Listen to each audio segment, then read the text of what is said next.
할렐루야. 오늘도 주님께서 마태복음 21장과 23절, 32절의 말씀을 가지고 주님을 따르는 자들이란 제목으로 주신 생명의 양식을 여러분들과 함께 나누는 귀한 시간을 시작하도록 하겠습니다.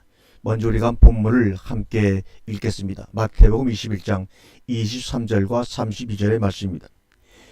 예수께서 성전에 들어가 가르치실 때 대제사장들과 백성의 장로들이 나와 이르되 내가 무슨 권위로 이런 일을 하느냐, 또 누가 이 권위를 주었느냐. 예수께서 대답하시되 나도 한 말을 너희에게 물으니 너희가 대답하면 나도 무슨 권위로 이런 일을 하는지 이르리라. 요한의 세례가 어디로부터 왔느냐, 하늘로부터냐 사람으로부터냐. 그들이 서로 의논하여 이르되 만일 하늘로부터라 하면 어찌하여 그를 믿지 아니하였냐 할 것이요, 만일 사람으로부터라 하면 모든 사람이 요한을 선자로 여기니 백성이 무섭다 하여 예수께서 이르시되 우리가 알지 못하노라 하니 예수께서 이르시되 나도 무슨 권위로 이런 일을 하는지 너희에게 이르지 아니하리라. 그러나 너희 생각은 어떠하냐. 어떤 사람에게 두 아들이 있는데 맏아들에게 가서 이르되 얘야 오늘 포도원에 가서 일하라 하니 대답하여 이르되 아버지 가겠나이다 하더니 가지 아니하고, 둘째 아들에게 가서 또 그와 같이 말하니 대답하여 이르되 실소이다 하였다가 그 후에 뉘우치고 갔으니 그 둘 중 누가 아버지의 뜻대로 하였느냐. 이르되 둘째 아들이니이다. 예수께서 그들에게 이르시되 내가 진실로 너희에게 이르노니 세리들과 창녀들이 너희보다 먼저 하나님 나라에 들어가리라. 요한이 의의 도로 너희에게 왔거늘 너희는 그를 믿지 아니하였을 때 세리와 창녀는 믿었으며 너희는 이것을 보고도 끝내 뉘우쳐 믿지 아니하였도다. 우리는 어찌되었든 간에 주님의 뒤를 따르는 자들입니다. 첫째로 우리가 그분의 형상을 받은 자라면 우리의 삶 자체가 그분의 뒤를 따라갈 수밖에 없습니다. 그분의 본질이 우리 안에 있고 그분의 속성이 우리 안에 있기 때문에 어쩔 수 없이 따르든 또는 자원하는 마음으로 따르든 어떤 형태든 간에 그분의 뒤를 따르는 자들이고 또 따를 수밖에 없는 자들입니다. 그래서 신약성경 사복음서에 그분의 행적이 기록된 것은 그분을 따르는 무리들로 하여금 그분의 말씀을 듣고 그분의 삶을 보고 그분의 목적지와 그분의 방향을 알아서 그분을 바로 따르도록 하기 위하여 기록되어져 있는 것입니다. 주님은 우리를 생명으로 인도하시는 분이고 또 주님은 기필코 우리를 당신과 함께 살게 하실 작정이십니다. 그러므로 우리의 생각이나 취향이 그분과 좀 다르다고 할지라도 우리는 필경 그분에게 갈 수밖에 없고 그분과 함께 살 수밖에 없는 존재인 것입니다. 오늘 본문의 말씀은 천국을 향해서 가는 사람들의 여러 가지 모형들을 말씀하고 있습니다. 어떤 사람들은 고집스럽게 주님의 뜻을 거역하고 가진 고생 끝에 나중에 돌아오는 인생이 있는가 하면, 어떤 사람은 일찌감치 그분의 뜻을 깨닫고 자기 인생을 포기하고 그분의 뒤를 순수히 그리고 편안하고도 행복하게 따라가는 그런 사람들이 있습니다. 다시 말하면 어떤 사람은 천국행 열차의 특등실에서 편히 누워 쉬며 즐기며 먹고 마시며 가는 사람이 있는가 하면, 어떤 사람은 3등 칸에 아주 비좁은 데서 좌충우돌하면서 가는 그런 동행자들도 있다는 얘기입니다. 그러나 오늘 본문에서 우리가 예수를 어떻게 생각하느냐 하는 사람들의 이야기보다는 예수님 자신의 삶이 어떤 삶이었느냐 하는 겁니다. 그분의 삶의 목적이 무엇이었으며 어떤 방식의 삶을 살았는가, 그리고 우리는 어떻게 살아야 하는가에 초점을 맞추어 은혜를 나누려고 합니다. 오늘 마태복음 21장은 예수님의 예루살렘 입성의 장이기도 합니다. 주님은 공생의 기간 동안에 여러 번 예루살렘을 방문하셨지만 21장의 예루살렘 입성은 마지막 입성이라고 볼 수가 있습니다. 이 입성의 결국은 주님께서 체포를 당하는 그런 입성이 되었고 십자가에 죽으시는 마지막 입성이 되고 말았습니다. 그리고 33살의 젊은 나이로 십자가를 지고 형장으로 끌려가는 그런 입성이기도 합니다. 그래서 오늘 본문의 예루살렘 입성은 주님의 생애를 마무리하는 과정이고 비장한 각오와 결심 속에서 이루어지는 입성이기도 한 것입니다.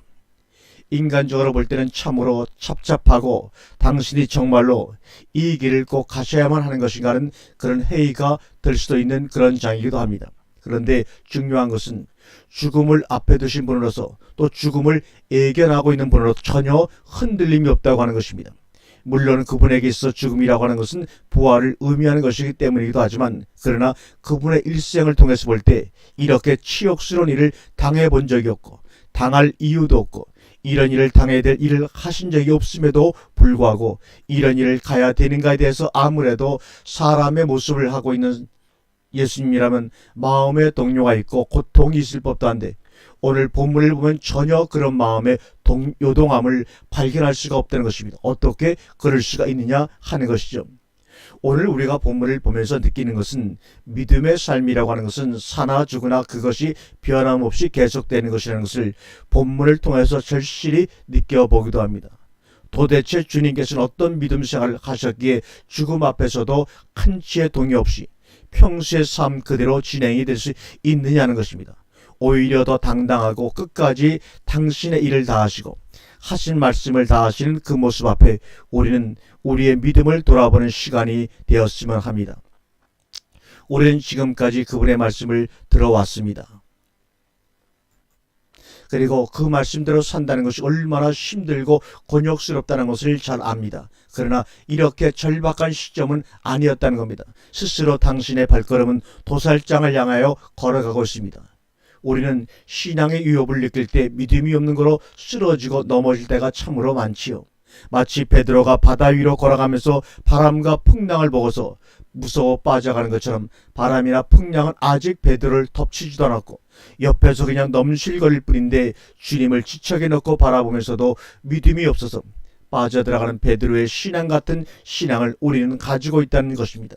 한낱 바람일 뿐인데 말이죠. 그러나 중요한 것은 주님은 죽음이라는 바람 앞에서도 전혀 요동하지 아니하시는 늠름하신 그 모습을 보며, 그런 주님 앞에서 왜 베드로 같은 우리들 주님을 따른다고 하면서도 주위의 환경과 조건이라는 바람에 어찌할 바를 모르는 모습을 보면서 우리는 깊은 회개가 있어야 한다고 생각을 합니다. 물론 우리는 바람을 탈 수밖에 없는 사람들입니다. 그러나 우리에게는 분명히 주님이 계십니다. 주님 앞에서도 죽음 앞에서도 의연하신 그 주님이 우리 안에 계시다는 겁니다. 그러면 결국 우리가 타는 바람이라고 하는 것은 무엇이냐는 겁니다. 그것은 바로 육이라는 겁니다. 그러나 주님은 왜 사람으로서 그런 바람을 타지 않았을까요? 영은 바람을 타지도 영향을 받지도 않습니다. 물질로 구성되어 있는 육의 몸을 가진 인간만이 바람을 탈 수밖에 없다는 겁니다. 사랑하는 성도 여러분, 우리는 인생에 있어서 가장 큰 위협이고 바람이라고 할 수 있는 죽음 앞에서조차 그것이 운명이었던지 혹은 자기가 가야 할 수밖에 없는 길이든지 간에 우리는 이런 면에서부터 주님을 닮아가고 주님의 자세를 배우는 제자들입니다. 우리는 어떻게 하면 그런 믿음을 가질 수 있을까요? 핵심이 무엇이냐는 겁니다. 오늘 말씀을 자세히 보면 구약 성경이 무려 17군데나 인용이 되고 있습니다. 우선 5절 말씀을 보면 시온 딸에게 이르기를 내 왕이 내게 임하나니 그는 겸손하여 나귀 곧 멍에 매는 짐승의 새끼를 탔도다 하라 하였느니라. 예수님께서 예루살렘에 입성하시면서 나귀 새끼를 타고 입성하신 것을 구약 성경에서 인용하고 있습니다. 스가랴 9장 9절에 시온에 따라 크게 기뻐할저다. 예루살렘에 따라 즐거이 부를저다. 보라 내 왕이 내게 임하나니 그는 공의로우시며 구원을 베풀며 겸손하여서 나귀를 타니 나귀의 작은 것 곧 새끼 나귀 새끼니라. 그 다음에 보면 21장 9절에 앞에서 가고 뒤에서 따르는 무리가 소리질러 가로되 호산나 다윗의 자손이여 찬송하리로다. 주의 이름으로 오시는 이여 가장 높은 곳에서 호산나 하더라.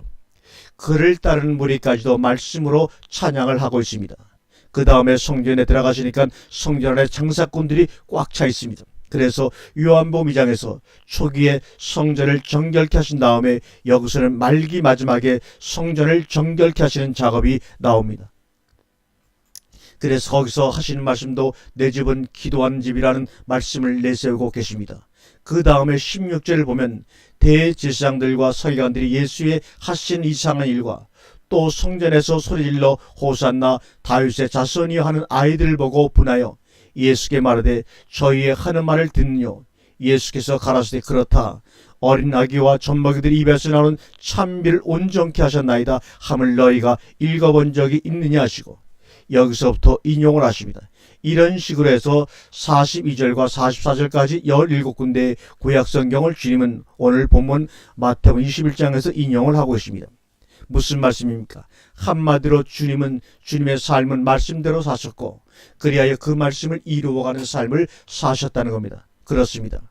우리는 하나님의 말씀으로 사는 자들입니다. 그리고 그 말씀을 이루어 가는 자들입니다. 주님은 도살장에 끌려가는 어린 양같이 그렇게 자기의 발로 죽음의 입성을 하시면서도 그렇게 태연하고 의연하게 담담하게 그리고 당당할 수 있는 것은 당신의 걸음걸음 일거수일투족이 아버지의 말씀에 의해서 되어져 가고 있다는 것입니다.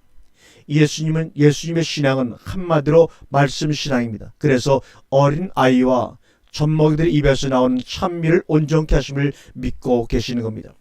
그 길을 당신이 가고 계시는 겁니다. 때문에 마지막 예루살렘의 입성은 죽음의 입성이 아니라 아버지의 말씀이 이루어지는 그 말씀을 온전케 하시는 하나님의 뜻을 이루는 입성이라는 겁니다. 그러므로 비록 당신 앞에 놓여져 있는 죽음의 바람 앞에서도 조차 당당하셨던 것입니다. 그런데 그런 말씀을 가르치시고 그 말씀을 통해서 하나님 앞에 기도해야 할 성전이 장사꾼들의 소굴이 되어버린 겁니다. 주님은 마지막까지 우리 한 사람 한 사람이 성전이 청수되기를 원하고 온전한 성전이 되어 하나님의 말씀을 이루어가는 성전이 되시기를 그렇게도 원하셨던 겁니다. 사랑하는 성도 여러분, 바람 많은 이 세상에 나를 불러주시고 나를 통하여 당신의 말씀을 이루시겠다는 그 뜻에 우리는 감사해야 합니다. 오늘 말씀을 보면 이 사건이 하나님의 말씀이 이루어져 가고 있다는 것입니다. 이것은 이 말씀이 이루어지는 것이고 저것은 저 말씀이 이루어지는 것이라는 겁니다. 이래서 이 말씀이 나왔고 저래서 저 말씀이 나왔다는 겁니다. 오늘 우리가 본문 말씀 보면 예수님께서 시장하셔서 잎사귀가 무성한 무화과 나무에 가봤더니 열매가 하나도 없더라는 겁니다. 잎사귀가 무성한데 무슨 열매가 있겠습니까? 잎사귀가 무성하다고 하는 것은 앞으로 열매가 맺으려고 하는 때지 열매를 맺는 때는 아닙니다.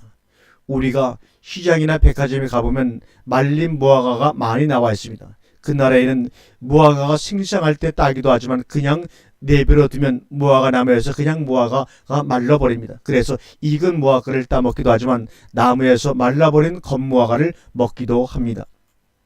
그러니까 잎사귀가 무성해도 간혹 그 가지 속에는 마른 무화과가 달려 있을 수 있다는 겁니다. 그래서 지나가는 과객이나 나그네들이 그 마른 무화과를 따먹음으로써 시장길을 해소합니다. 그런데 이 무화과는 잎사귀만 무성하지 마른 무화과 하나 달려있질 않은 겁니다. 다시 말하면 작년에 농사를 잘못 지었다는 겁니다. 그래서 저주를 한 것입니다. 그러니까 제자들이 궁금해가지고 질문을 합니다. 성세님이 말씀하시자마자 그냥 무화과 나무가 말라버렸습니다. 어떻게 이런 일이 일어날 수가 있겠습니까?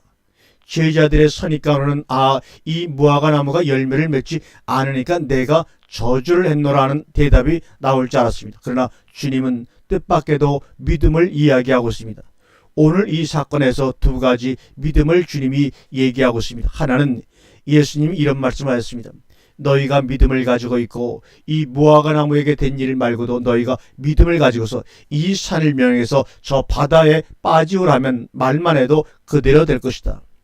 도대체 이게 무슨 말이냐면 믿음을 가지고 있는 사람이 말해버리면 말한 그대로 된다는 겁니다. 이것이 바로 하나님의 말씀이 속에 꽉 차서 하나님 말씀화된 사람들의 믿음입니다. 어째서 주님이 말씀하시면 말씀하신 그것이 그대로 되어지느냐? 주님은 이 믿음을 가지고 있습니다. 그래서 누가복음에 하나님의 믿음을 가지라 그런 것입니다. 하나님의 믿음이라고 하니까 좀 이상합니다만 좌우지간 하나님도 말씀하되신 분이니까 말씀하신 것이 지금 그대로 되어져 가고 있지 않느냐는 겁니다. 여러분들이 이 믿음을 소유하시길 바랍니다. 성경에서 시인이라는 말이 뭔 말입니까?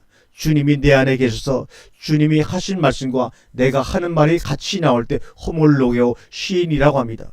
주님이 내 안에 계시다는 것은 바로 믿음을 가지고 있다는 것입니다. 그래서 믿음의 주요 온전케 하시는 이인 주님을 바라보라고 우리에게 말씀하신 것입니다.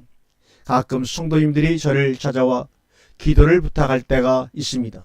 목사님, 이러이러한 일이 있는데 어떻게 할까요? 기도해 주세요. 그때 저는 그분에게 이런 말합니다. 그 일이 하나님의 뜻에 합당하고 하나님 보시기에 기쁘시면 이루어질 것입니다. 잘 될 겁니다. 그러면 틀림없습니다. 그런데 어떤 분은 기도를 부탁하는 것을 보면 우리 아이가 이번에 대학을 합격할까요? 남편하는 사업이 잘 될까요? 그런 것은 기도를 부탁할 성질의 것이 아닙니다. 믿음을 가지고 있습니까? 믿음은 선물입니다. 선물이라는 것은 하나님께서 우리가 말하는 것이 이루어지도록 우리에게 미리 주어버린 것입니다. 그래서 그런 믿음이 있으면 자꾸 입으로 시인하시기 바랍니다. 그러면 그대로 이루어질 것입니다.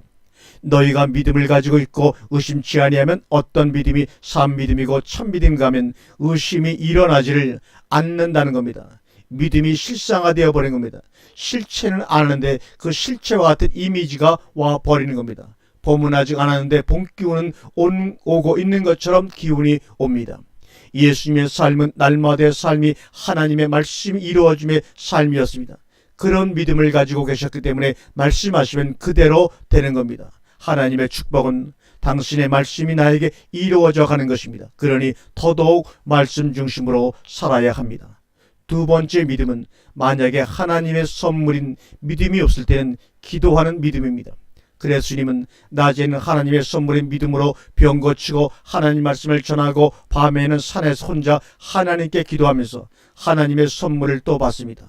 앞의 믿음은 의심치 아니하는 믿음이라면 뒤의 믿음은 기도하는 믿음입니다. 여러분, 하나님의 말씀이 우리에게 무엇으로 와서 어떤 역사를 통해서 어떤 결과를 가져다 주느냐. 우리가 믿음을 가지고 있을 때는 담대해집니다. 그래서 선언을 합니다. 의심이 없으니까 될까 안 될까라는 의심이 들질 않습니다. 그런데 간혹 염려와 두려움이 생깁니다. 그러면 그 자리에서 기도를 해야 되겠구나. 기도를 하시면 됩니다. 하나님, 저에게 왜 이런 두려움이 옵니까? 왜 이런 염려가 옵니까? 한참 기도하다 보면 그것이 아침 안개 거치듯이 사라지고 맙니다. 그리고 마음에 평화가 옵니다. 그것이 이 기도의 응답입니다. 그 다음에 그 기도가 응답이 됐는가 결과만 확인하면 되는 것입니다. 여러분, 주님이 왜 이런 삶을 사셨습니까? 그렇게 살아보니까 재미가 있거든요. 그렇게 살아보니까 해결이 안 되는 것이 없거든요. 그렇게 살아보니까 정말로 이렇게 살 방법밖에는 다른 방법이 없는 겁니다.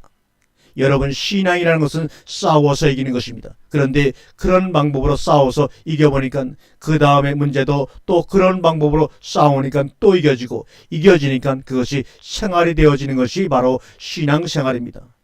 세상 생활은 노력하니까 되더라. 그래서 노력해서 공부하고 노력해서 시험 보고 노력해서 취직하고 노력해서 사업하고 그런 왜 세상은 나중에 멸망으로 절망으로 끝나버리냐는 겁니다.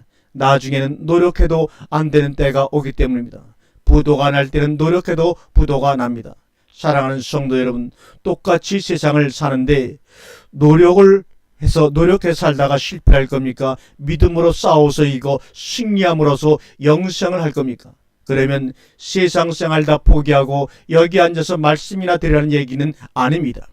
세상을 살아도 노력해서 살려고 하지 말고 믿음으로 승리하는 삶을 살라는 겁니다. 그런 사람들은 절대로 욕심으로 하지 않습니다. 말씀으로 합니다. 욕심으로 하니까 노력을 하는 겁니다. 그래서 성경은 수고하고 무거운 짐진 자들아 다 내게로 오라. 내가 너희를 편히 쉬게 하리라. 이게 노력하는 사람입니다. 주님은 오늘 마지막 죽으시려고 입성하십니다. 그런데 주님의 죽음은 주님을 두렵게 하거나 주님을 당하게 하지 않습니다. 왜냐하면 죽음까지도 하나님의 말씀을 이루는 죽음이기 때문입니다. 여러분, 죽인 소는 먹어도 죽은 소는 먹는 법이 아닙니다. 죽은 소는 죽는 그 순간부터 썩어 들어가니까 먹을 수가 없습니다. 주님은 지금 죽어지려고 가시는 겁니다. 그래서 죄물이 되신 겁니다. 어차피 똑같은 죽음인데 죽은 죽음이 아니라 죽여지는 죽음. 이것이 온전한 제사, 이것이 온전한 11조란 말입니다. 지금까지도 하나님 앞에 바쳐지는 얼마나 귀하고 아름다운 종말입니까? 이런 분을 따라가자는 겁니다. 이것이 나중에 요한복음 12장에서 하늘의 미리 땅에 떨어져 많은 열매를 맺는 다생자로 부활로 이어지는 것입니다.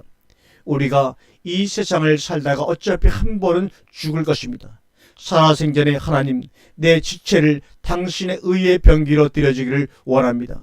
그리고 죽음 앞에서는 하나님 이 죽음까지도 당신의 말씀을 이루는, 당신의 뜻을 이루는데 써주시옵소서라고 기도할 수 있는 여러분이 되시기를 주님의 이름으로 축원합니다. 아멘.